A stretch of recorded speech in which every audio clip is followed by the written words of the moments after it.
ഇനി ഭീകരർ വരുന്നത് ജലമാർഗമാവും.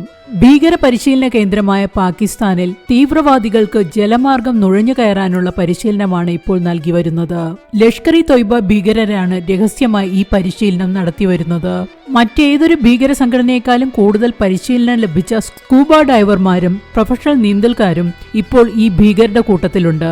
പാകിസ്ഥാനിലെ പ്രധാന കേന്ദ്രങ്ങളിലും പാക് അധിനിവേശ കാശ്മീരിലുമാണ് ജലം കേന്ദ്രീകരിച്ചുള്ള ഈ പരിശീലന പരിപാടി സജീവമായി നടന്നുവരുന്നത്.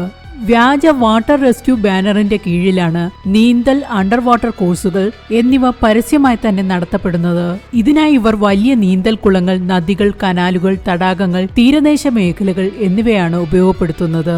പുറത്തുവരുന്ന വീഡിയോയിൽ ലഷ്കർ ഇ തൊയ്ബ ഭീകര സംഘടനയുടെ കമാൻഡർമാരായ റിസ്വാൻ ഹനീസിയും അമീർ സിയെയും പരിശീലന പരിപാടികൾക്ക് നേതൃത്വം കൊടുക്കുന്നത് കാണാൻ കഴിയും. ഇതിനർത്ഥം സമുദ്രമാർഗം ഈ ഭീകരർ ഇന്ത്യയിലേക്ക് കടന്നുവന്ന് കൊലവിളികൾ നടത്തുന്ന കാലം അതിവിദൂരമല്ലെന്നാണ്.